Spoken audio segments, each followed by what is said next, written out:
Welcome to the Unitarian Universalist Church of Pensacola. If you are the first-time visitor, that's exciting. It's exciting for us to see new faces. It's wonderful to be welcoming new people and new ideas. And if you have decided to return, that's exciting too. We're glad to see you the second or third time. I introduced myself to somebody and they said, "Oh, I've seen you 3 times." And I said, "Thank you for reminding me, but I think we shape-shift. So sometimes we look one way and another times we look another way, and doggone it, when you change your hairstyle, it blows it all." So appreciate it. I'm Nancy Hagman. I will be the service leader for today. Daniel Cobb was planning to do that, and he is unable to be here today, so I am substituting.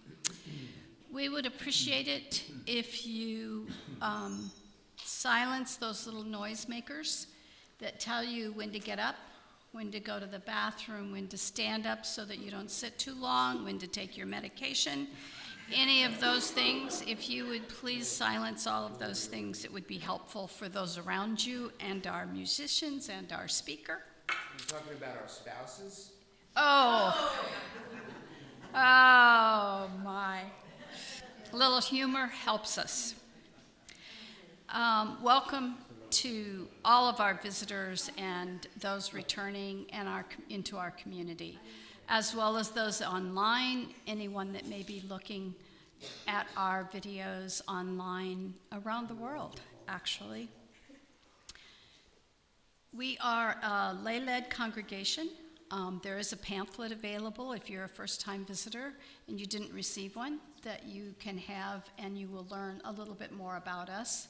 The best part is talking to us, so feel free to ask questions and talk to people around you. One of the primary things that we get feedback in ongoingly is the warmth and the welcoming of our congregation, and we would like to maintain that. So feel free to ask questions. If that person doesn't answer what you want to hear, ask somebody else. Then ask again, because you will get a different opinion every time. As a lay-led congregation, we have different services every week. So if one service doesn't tickle your fancy, just come the next week. You can try that one. So there are a couple of announcements. One is, if you happen to be a really good helper, please don't. The toys in the back have been removed from the patio. Please leave them removed from the patio. We have so many helpers. "Oh, I'll just pitch in." Please don't. It is set aside. They are pulled off of the patio so we can have power washing done. And our incredible team leader for buildings and grounds, which is one of the most challenging I understand, which I have never stepped into, is Ed King, and he has set up that our building and grounds will be power washed. So please be really good and leave it alone. And the other announcement is always about Sunday Sweets. I swear we talk about Sunday Sweets as much as we talk about anything. I wonder what that says about this congregation. Anyway, generally it would be the second Sunday of the month, and in February it will not be on the 9th next week. It will be on the 16th. And that came from our Sunday Sweets department and Michael Newcomb. And now we will have a chalice lighting.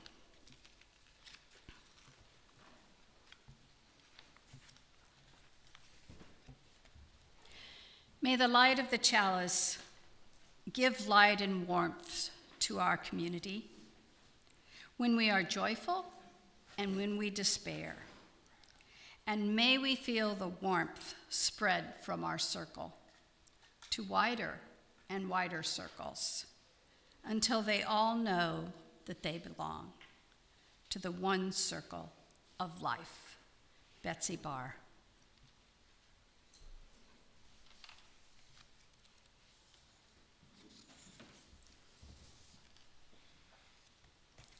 And our opening words. Great ideas, it has been said, come into the world as gently as doves. Perhaps then, if we listen attentively, we shall hear, amid the uproar of empires and nations, a faint flutter of wings, the gentle stirring of life and hope. Some will say that this hope lies in a nation, others in a human being. But I believe rather that it is awakened or revived, nourished by millions of solitary individuals whose deeds and works every day negate those frontiers and the crudest of implications of our history. As a result, there shines forth fleetingly the ever-threatened truth that each and every person, on the foundation of our own sufferings and joys, builds them for all. Albert Camus. And now we will have our principals video. The Unitarian Universalist Church of Pensacola, the 8 Principles. Number 1, the inherent worth and dignity of every person. Number 2, justice, equity, and compassion in human relation. Number 3, acceptance of one another and encouragement to spiritual growth in our congregation. Number 4, a free and responsible search for truth and meaning. Number 5, the right of conscience and the use of democratic process within our congregation and in society at large. Number 6, the goal of world community with peace, liberty, and justice for all. Number 7, respect for the interdependent web of existence, of which we are all a part. Number 8, active commitment to dismantle racism and other oppression in ourselves and our institutions.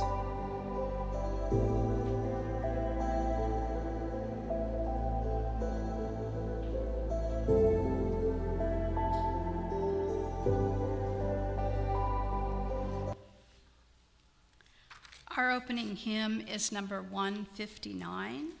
If you can rise in body and or spirit and sing with us, and the choir will come forth.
remain standing.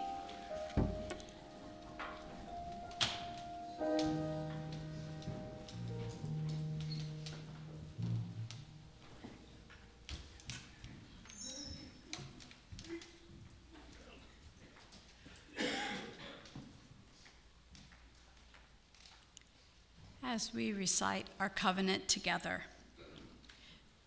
This is our covenant. Love is the spirit of this church, and service its law. This is our covenant, to dwell together in peace, to seek the truth in love, and to help one another. You may be seated. Thank you.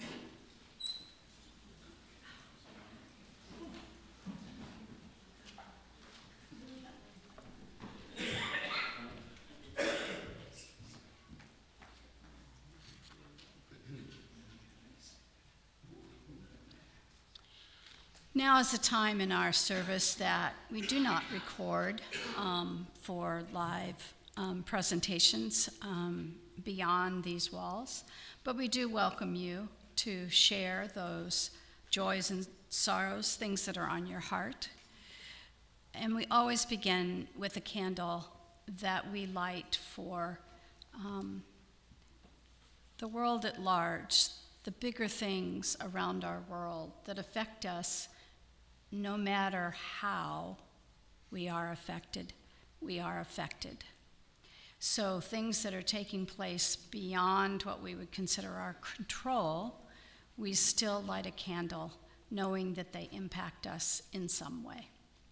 And you're welcome to come and share your name and a brief statement or two of your joy or concern.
Now we'll sing the children out.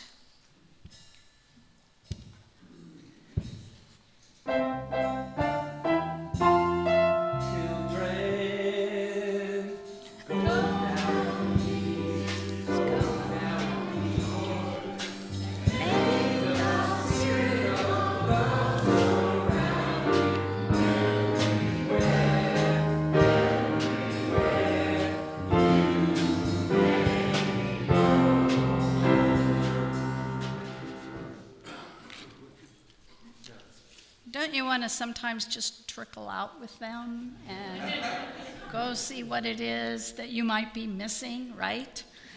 Excuse me. Now is the time for us to have an offering. The offering is to support the love and care of this community and this congregation. We are self-sustaining. And as we pass the basket, we often think of what we give to this community as well as what we receive. And I'd also like to highlight today one person. Hang on just a second.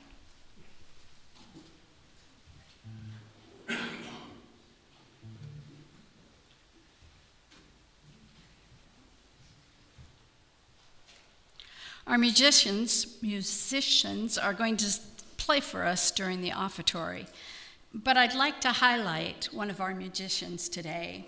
Herman Campbell, who is known as Pappy, has kind of slid into our musicians category, and he was written up in the light this week, and sometimes we just begin to shift and change with what occurs, and we don't recognize or identify what we might not have had before, but what we are rich in having now. And he is a bass player from Texas. He Yeah, there he is. And he happens to have moved here so he could be a part of our community. I'm sure that's the reason. But I wanted to highlight a few things that he has done. He has played with the Lake Charles Symphony, the Alexandria Symphony, the Billy Ledbetter Orchestra, and Geppetto's Dixieland Band. He also the Nobles of the Note Big Band, and he prefers big band, jazz, and Dixieland jazz music. So welcoming him to our musical, community.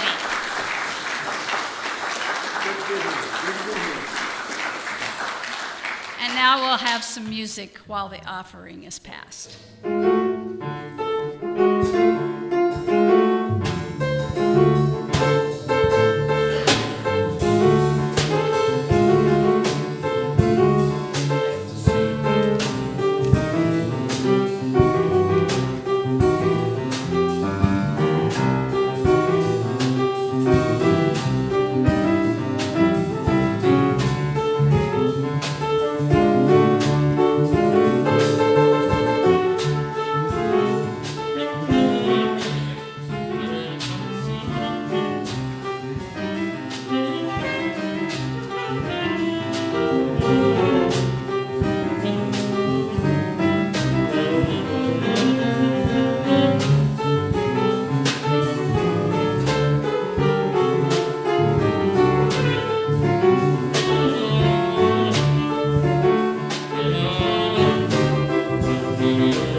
And now I'd like to welcome our speaker.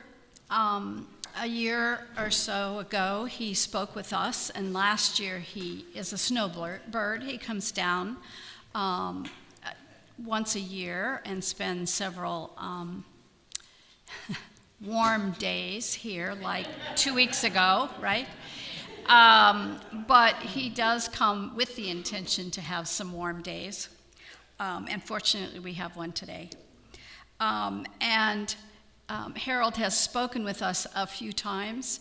Last year, he notified me and said, I'll be in town, and I said, we book services 3 months in advance, and January the 30th is not a good time to shuffle.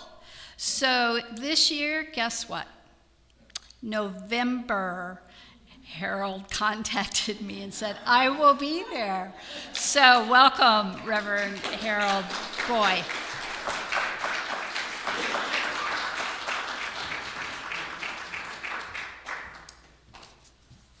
Well, thank you, Nancy. I just move this up. Can you hear me okay? Yeah. You know, it's interesting. I come from Michigan, and here I am. We're in Alabama in Orange Beach. And I get a cold. And that was like 10 days ago, so I'm just getting over it. So my voice is a little weak, but you can hear me okay. Back in the gallery back there. It's really nice to be back here. I really like being here, getting to know new friends.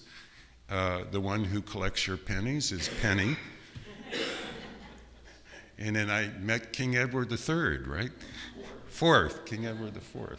Because what did you write? What was that for?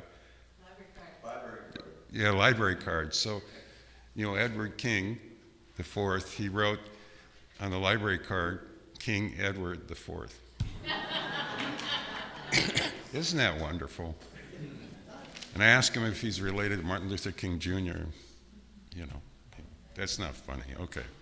I want to say a few words about the chalice.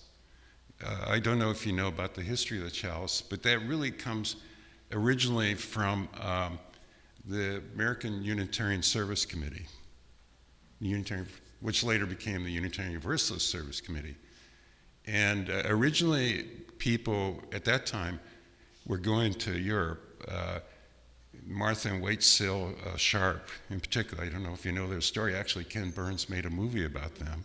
And they would go to Europe and would rescue Jews from Eastern Europe. And actually, Martha got very close to being captured, as a matter of fact. And so there was this Czech artist who created this negative chalice. You know, in other words, it's an openness for the chalice to indicate the light of truth and justice and their courage, what they've done. When I was raised a Unitarian Universalist, we didn't have lighting the chalice. That happened organically over years. In fact, I remember a ministers' meeting, we were talking about the chalice and about, how we should do it, whether we should do it, and so on. And it makes me think of the word liturgy. And actually, the word liturgy means work of the people. So the chalice is an organic, established institution in our churches. It didn't come from Boston. Isn't that interesting? So it really, I think, is just a very powerful, important ceremony that we do in every church, or almost every. I haven't been to a Unitarian Universalist church where they didn't do it. One other thing, there are very few Unitarian Universalist churches that have jazz bands. So, and I'm a aficionado. I love jazz, and it's interesting. It's an American-created music genre. Is it appreciated in America? Some, but not much. You go to Europe, for example, or Japan, it's very much appreciated. So, anyway. So this sermon is titled, Do We Need Religion? I will explore to you whether that's true or not. But also there's a corollary question, what religion do we need? Now we Unitarian Universalists have a hard time, I think, in explaining our religion to other people, right? Because we have no creed. Excuse me if I'm cough every now and then. Like I said, I'm just getting over a cold. It's not as if we have a catechism that we can repeat over and over again about what we believe. But I do think there is one idea that we can all hold to, and that is the idea of religious tolerance. It is the idea that we value other people's beliefs even if we don't agree with them. And we allow people the freedom to express their views as long as they don't harm other people or themselves. Now, we'll get into the idea of religious intolerance and heresy, but for now, I will tell you why I came up with this idea. Do we need religion? This past December, my wife Julie and I were on the Nation Cruise, which was a fundraiser for the magazine The Nation, which is the oldest political journal in America, founded in 1865 at the end of the Civil War, and it took the place of the magazine, the abolitionist magazine, The Liberator, which came to an end because slavery came to an end. How many of you know the Nation magazine? Yeah, quite a few of you. The Nation continues its progressive mission. It continued supporting Reconstruction, for example. And today its mission is to promote principle and progressive ideas and causes. Its motto is, the nation speaks truth to power to build a more just society. Now, this was, Julie and I, our 5th Nation cruise in December. Our first one was in 1999. On that cruise, we met people such as Betty Friedan, Al Franken, David Korn. Do you know David Korn, any of you? Yeah, a few of you. Calvin Trillin, maybe. And then the editor, Katrina Vandenheuvel, whom I gotten to know a little bit on these cruises, and the publisher, Victor Navosky. Julie and I had lunch with the brilliant writer and contrarian, Christopher Hitchens. He's an amazing writer. I gotta say, I agree with almost everything except that he supported the invasion of Iraq. And that was unfortunate. And I was able to have a long, thoughtful conversation with the novelist E.L. Doctorow. Wrote Ragtime and other novels, historic novels. Excuse me. This past cruise in December, I got to know Sam Cedar. Any of you know Sam Cedar? Just a few of you, huh?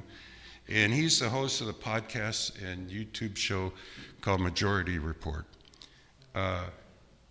Sorry, what? Yeah, yeah. I really like Sam, by the way. He's a mensch. That's a Yiddish word. And my grandmother was Jewish and, spoke Yiddish. And it's mostly German Yiddish. But it's a very vibrant language that was used by entertainers, Yiddish theater. A lot of Yiddish actors, Jack Benny, and so on.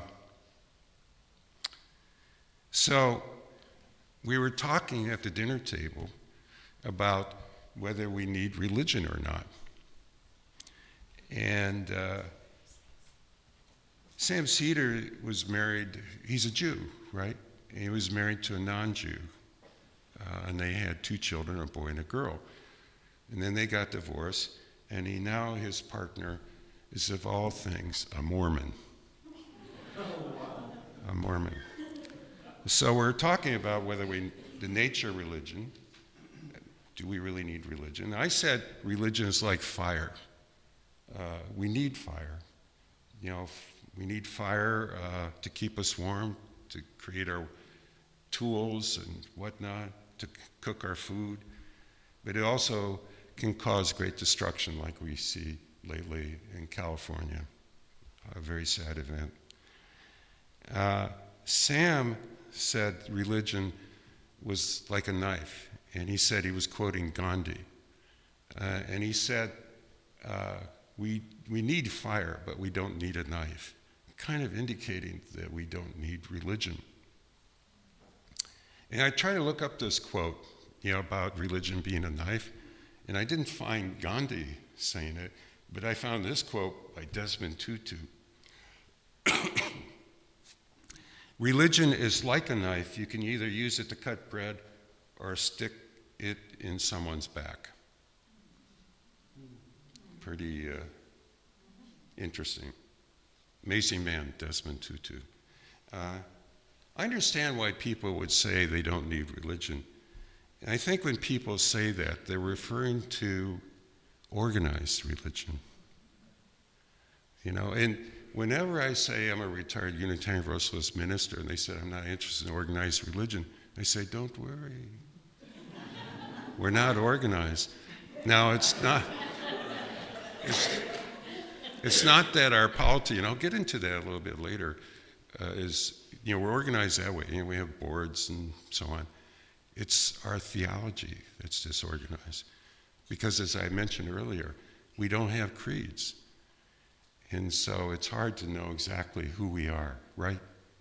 Do you agree with me? Yeah. I mean, do you find it hard when you talk to people about our religion, what it means to you? Exactly? So anyway. But certainly organized religion has done great damage down through the ages. Yeah. But I think there is a desire, if not a need, for people to come together in a community with like-minded people of faith, to share thoughts, to share their stories, to create certain groups who attempt to do good works or artistic endeavors, such as music, for example. Importantly, church communities are where people support one another, help them during their trials and tribulations to resist the trials and tribulations of outrageous fortune, which we are experiencing right now in our political world. And we just heard that recently. It's a bit scary. And it's also to help us to explore our faith and to develop faith that gives us strength and personal power such that we can know that we can handle almost anything. I do think there's another element to religion that makes people attracted to particular religions. And that is how people identify themselves. Sam talked like he was a free thinker, you know. But he was planning to have his son and his daughter to have a bar mitzvah and a bat mitzvah, which are the ancient Jewish ceremonies, a rite of passage for children at a certain age. I guess what, about 14? I don't know for sure. And he does this because he identifies himself as a Jew. So there's this powerful self-identification. So let's see the first slide. Yeah. This is the Earth. As you can see, the famous picture taken by astronauts. We can know that there are no lines that mark nations. There are no for sale signs, such as on Greenland, for example. And we can imagine looking at our home, which may be the only thing in the universe that has life. And we can imagine, as John Lennon did, that there's no religion here. Just the living earth. As I said, perhaps the only thing with life in the universe. And life is indeed the greatest sacred mystery. So let's just take a moment of silence to reflect on this. And, just pay attention to your breath, just a few seconds.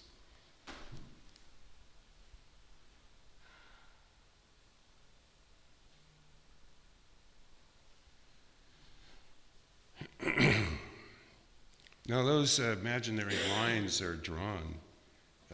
People believe in those imaginary lines that draw nations and property.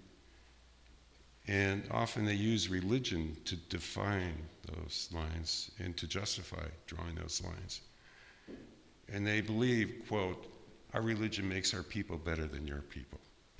And therefore we have a right to take and own this land, end of quote.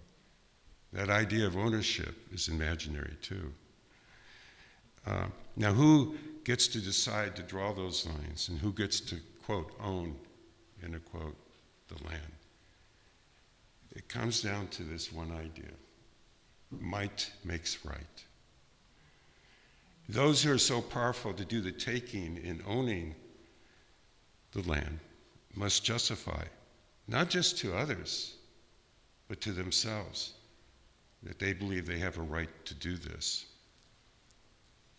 And religion often justifies the takings, which in turn creates violence and wars. Sorry. Our founders understood the dangerous power of religious beliefs, causing conflict and even wars. After all, they witnessed hundreds of years of European conflict that was about religion. So they created this new nation based on the idea that our government would not take sides with any particular religious sect. And they would promote the idea that people could worship freely as they choose. as long as they do not cause harm. As James Madison argued, when government takes the side of a particular religious sect, that both government and that religious sect are corrupted.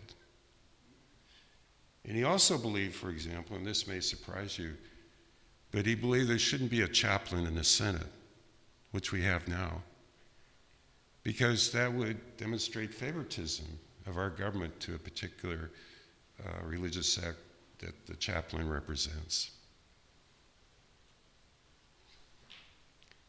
As one considered to be the father of the Constitution, James Madison, we note, not surprisingly, that in the Constitution there is no mention of God, let alone of Jesus. And it's very clear in the First Amendment, in the first part of the First Amendment, which is a five-parter, by the way. I could get into that. I taught civics, but the very first line is two things. One is that our government will not establish a religion. In other words, our government will not be a theocracy. And two, that people will be allowed to worship freely.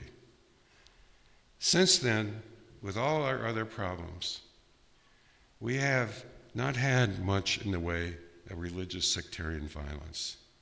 Very little, none that in my lifetime, personally, that I know of. And I never known anyone who's been oppressed in my lifetime personally who's been oppressed because they practice a certain faith. And I take great pride in that. That's a tradition that I really honor in our nation.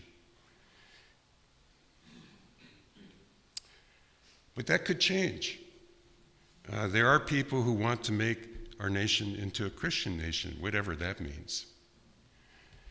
And I'm not sure how that would play out, but I am certain that it would not be good. But what is this passion and irrationality behind religious belief? First, we know we're talking about our religion. And when we're talking about our religion, we're talking about our deepest values, right? What we hold dear.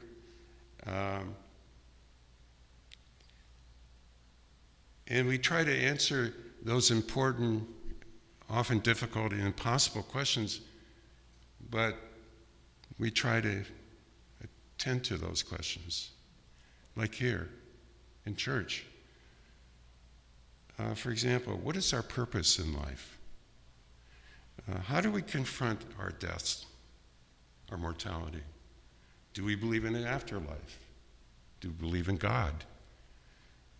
What are our views of various religious icons and leaders? How much do we need each other? What faith can we have to help us face the slings and arrows of outrageous fortune? And what do we do as religious people to create unity amongst our fellow humans, beings on this earth? We're talking here about values, not facts. It's not as if I ask you, what time will the sun arise on February 3rd, Monday, 2025 in Pensacola? I don't know if any of you know, but we look it up, and then we find an absolute answer. It's a fact. No, what we're talking about here is that which cannot be proven, our values. For example, one can say our current president is the best ever, and some others might say he's the worst. There's no mathematical proof for that, right? The best we can do is to share what we do value and see if we can find common ground. And if we can do that, then maybe we can find agreement. My seminary was Star King School for the Ministry, which was part of the Graduate Theological Union, which is a consortium of 8 seminaries in Berkeley, California. One of my best learning experiences there involved a work-study program where I worked as a staff member at a daycare whose mission was to care for the children of our fellow seminarians of the various seminaries at GTU. I learned a great deal about human nature by observing these small creatures. Can we have the next slide, Athena? Aren't they lovely? On your far left is Satoshi. I think he's like 2.5, maybe close to 3. And then on his left is his mother, who's Japanese, and she's married to a Japanese man who's a seminarian. And then next to her is her other son, Daisuke, who's about 4. And then there's Mei Lin. And we'll get to Mei Lin in a little bit. You know, I as a teacher and then as a parent, we don't like to say we have favorites, right? Isn't that true? But I really enjoyed Daisuke. He was so much fun to be with. He was very verbal and he asked a lot of questions. And I like to do this game where I hold their hands, I say jump, and then they jump. I say, look how high you jump. You know, it's just but he was just so much fun. And my mom used to say that when I was about that age, I asked a lot of questions. You know, I was so curious. And I think that's why I ended up as a minister, because I'm a jack of all trades and master of none, you know. So I believe I could identify with Daisuke. Next slide, please. So this is Mei Lin. Doesn't she look sweet? And her mom, who's Chinese, and she's, well, I'll get to who she's married to. But I think that purse was an old purse of hers, the mother. And that never left Mei Lin's side. And in fact, if another kid tried to take it, she would bite them. And you know, a human bite is worse in a way than dog bites. You know, dog bites, you know, they have this enzyme that destroys disease and so on. That's why they can eat all kinds of stuff. It's a pretty serious thing. But it's also common with 3-year-olds a lot of times. You know, they bite.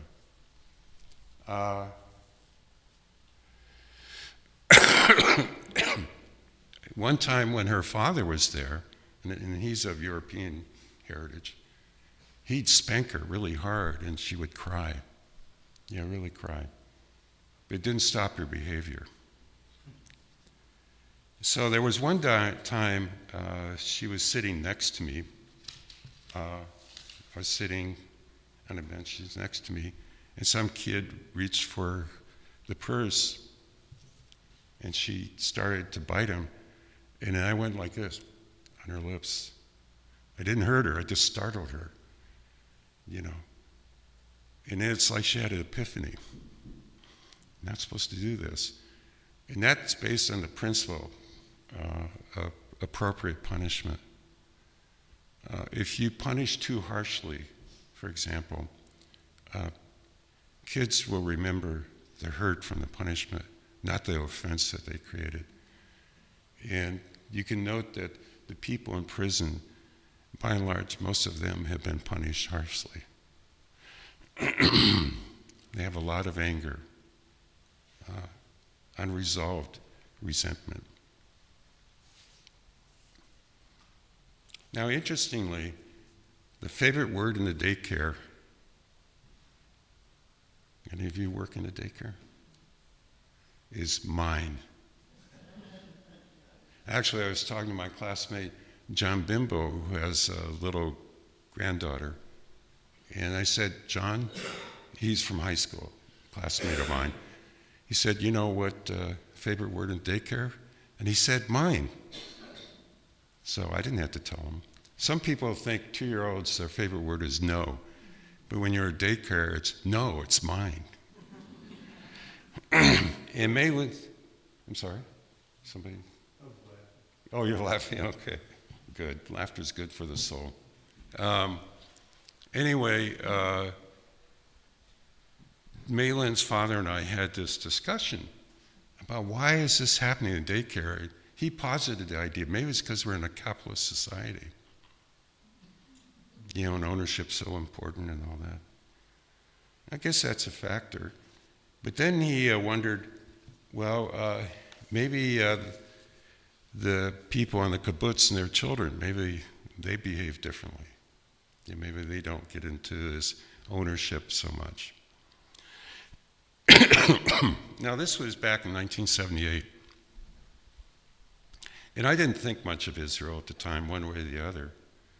By 1982, my last year in seminary, I did, because that's when Israel invaded Lebanon. And they didn't have to. They were not being threatened. But that invasion resulted in the massacre of thousands of Palestinian refugees, almost entirely women and children, because the men had escaped to Tunisia. Yasser Arafat and the PLO, the Palestinian Liberation Organization, they left to go to Tunisia thinking that Israel wouldn't follow them. But they went nevertheless into Lebanon. And since that time, I became a student of the history of Israel and Palestine, and I actually taught courses on it. But I thought these young people working the land in a kibbutz, and along comes some people who said, we lived on this land, but we were evicted from it. Our families have been here for generations, for hundreds of generations. And now we're refugees. And I think, young people may break into song, like the song from Exodus, written by Ernest Gold and Pat Boone. This land is mine. God gave this land to me. This brave and ancient land to me. And when the morning sun reveals her hills and plains, then I can see a land where children can run free. So take my hand and walk this land with me, and walk this lovely land with me, though I'm just a man, when you're on my side with the help of God. I know I can be strong, though I'm just a man, when you're by my side with the help of God. I know I can be strong to make this land our home. If I must fight, I'll fight to make this land our own until I die. This land is mine. And, some years later in 2012, an animator named Nina Paley did a satirical animated video having the song sung by Andy Williams. And she depicts the ownership of the land through the ages, beginning Neolithic and ancient Egyptians, Babylonians, King Templars, and many others, to this present day with the Israeli-Palestinian conflict. She said the various cultures who have ruled over this land through the ages are shown entirely the scene in the killing the previous owner, which works as an allegory for the region's history. And I thought some years later, maybe children who would behave differently are native people. I don't know. But we know there are 400 tribes, and each tribe is different. But I do have a sense that they have I know they have a more communal way of living than we do. We European stock.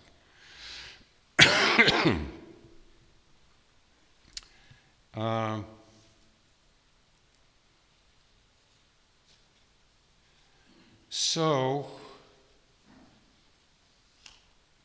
let's have the next slide. Okay, so you see Satoshi and Daisuke in the middle there, right? Satoshi is kind of hidden. On your far left, that's Joachim. He's a very peaceful kid, Australian. And I'm thinking he's going to grow up and be a rugby player. He's a big kid. And then on your far right is Seth. And Seth is intense. He seemed to have a lot of pent-up anger. And actually, I did see him get punished harshly by his father, who once was a prison guard and now is becoming a seminarian. But Seth had this idea that he could get on the slide the first time, every time. So I had to teach him the lesson that we all need to learn, to take turns and to have patience. And when I held him back, what do you think he would do? He would throw a fit, yeah. And I wonder about this. You know, we're warm, we're in Berkeley, you know, it's warm, it's beautiful. He's well-fed, well-housed. He's cared for by his parents, and he has me as a daycare worker. You know, and I thought about, you know, being a theological seminary. Where's God in all this? And it occurred to me, to Seth, he is God. You know, he's all important, and he identifies only to the edge of his skin. You know, that's what's important. What's outside of him is not important. And he could do whatever he needs to as long as his needs are met.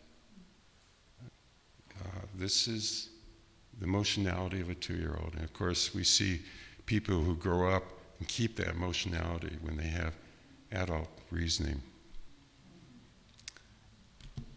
That I'm all important.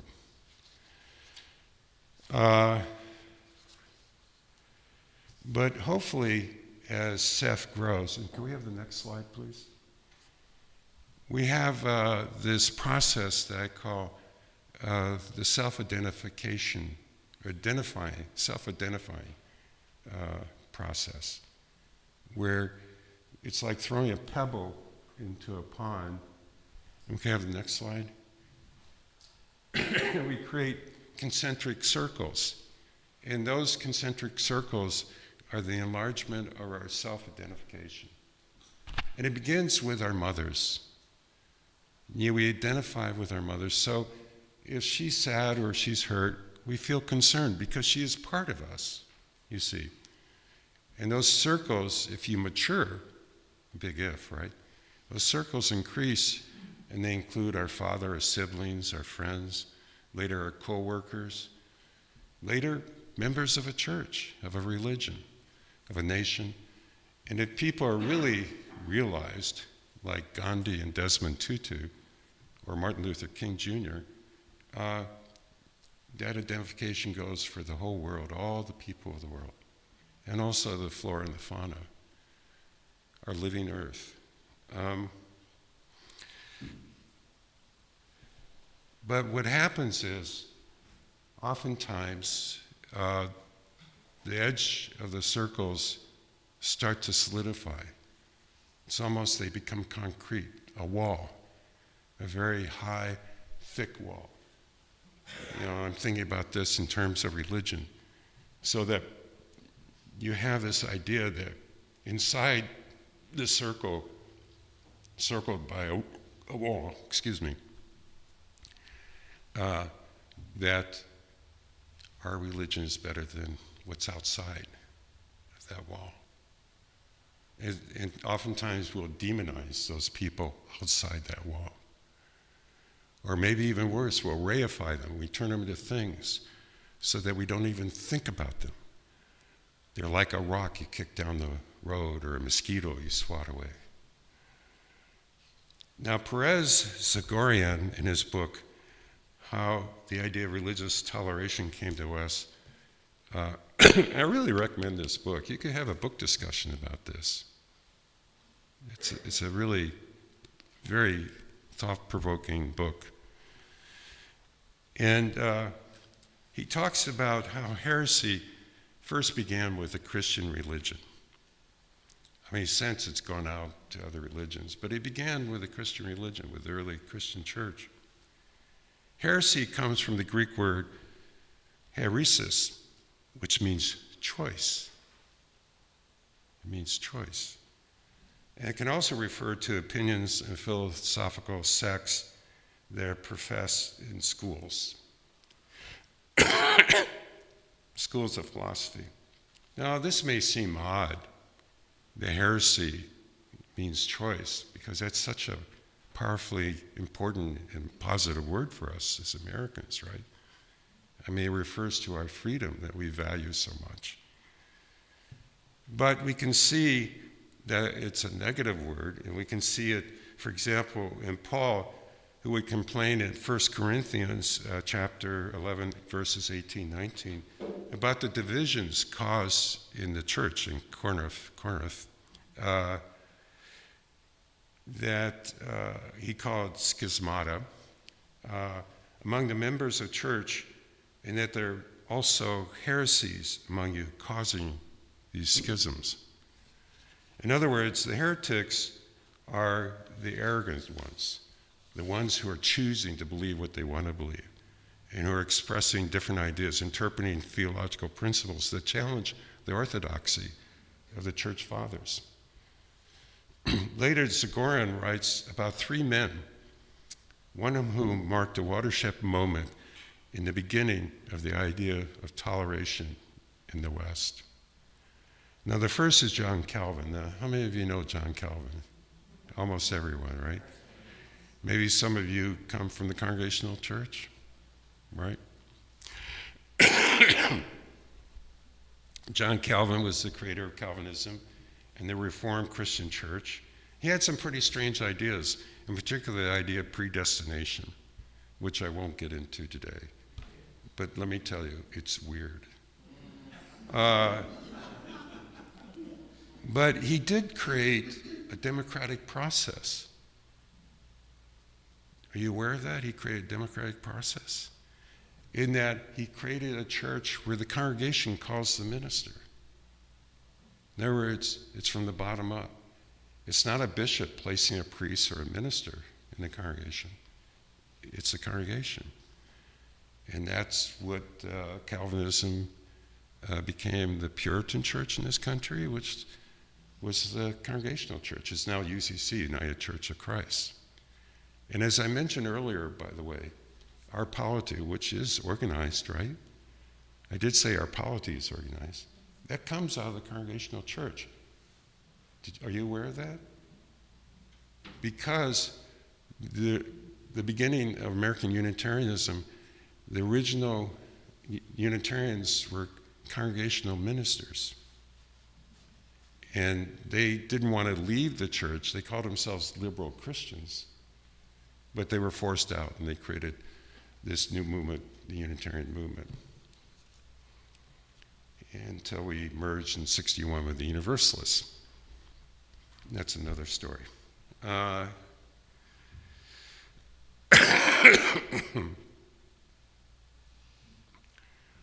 Okay, the second man is Michael Servetus. How many know that name? A good number of you. You know, if you have, huh? It's because we were here last week at that presentation. Oh, yeah, about Michael Servetus? Oh, good. Well, I was going to say, if you guys do church school, you know, adult education, there you go. So Michael Servetus was a brilliant theologian and doctor, and he's given credit for the discovery of the pulmonary circulation of the blood. So he's a theologian, a doctor, and a lawyer.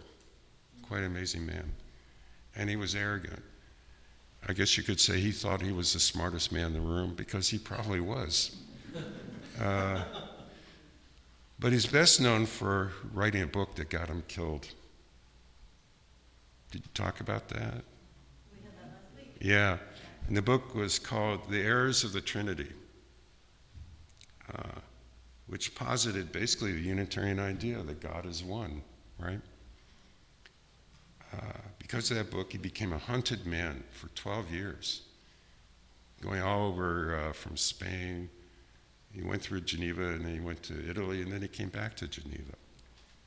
And Servetus and Calvin had communications where Servetus kind of arrogantly criticized Calvin's ideas. And there was a quote by Calvin that if he ever came back to Geneva, he won't leave alive. And so he came through Geneva, and on the behest of Calvin, he was captured and burned at the stake as a heretic. The third man is Sebastian Castillo, who spoke out against the execution of Servetus, of all the so-called heretics, because those executions violated the teachings of Jesus. Seguin wrote this about Castillo: if writings distinguish both by their reasoning, and if his writings, who in a series of writings distinguish both by their reasoning power and their moral courage, mental independence, became the first great advocate and defender of tolerance and pluralistic freedom of different beliefs. And I would argue that Castillo identified with other people, including those whom he disagreed. So I want to close with Dave Chappelle and a video. Never settle for ordinary. Never settle for ordinary. Yeah, and this is from Saturday Night Live a week ago Saturday. Have any of you seen this? And well, here, let me say something before we get into it. It was a long monologue, highly unusual. Usually they're about 5 minutes. If a person's not a stand-up comedian, it might be 1 or 2. But he went for 17 minutes. And before we see this, he was talking about, Springfield, Ohio, and how the Haitians were demonized there, even though they're very much welcome in Springfield. He lives in Yellow Springs. And Yellow Springs, anybody know about Yellow Springs? You know what college is there? Antioch College, which the first president was Horace Mann, the Unitarian, who's considered the father of American education. But anyway, he sympathized with the Haitians. So now he gets serious. He was sitting on the stool, and now he gets up, and he talks about this man who has come to greatly respect, and a man who devoted his life to the teachings of Jesus. Settle for ordinary.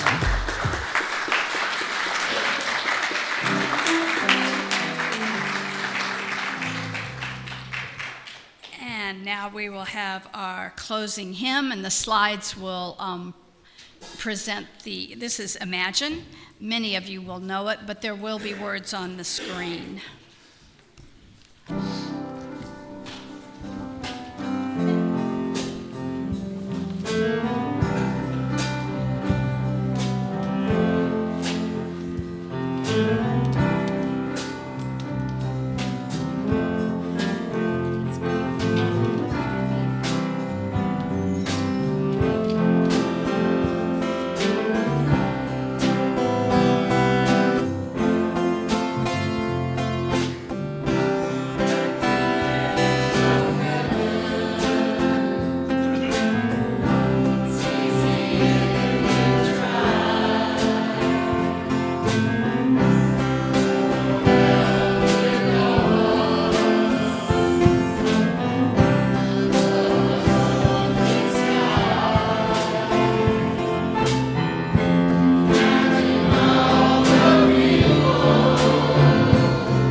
all have a calling. We all have a calling in this world. We are called to honor diversity, to respect the differences with dignity, and to challenge those who would forbid it. We are a people of a wide path. Let us be wide in affection and go our way in peace. May it be so.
Thank you.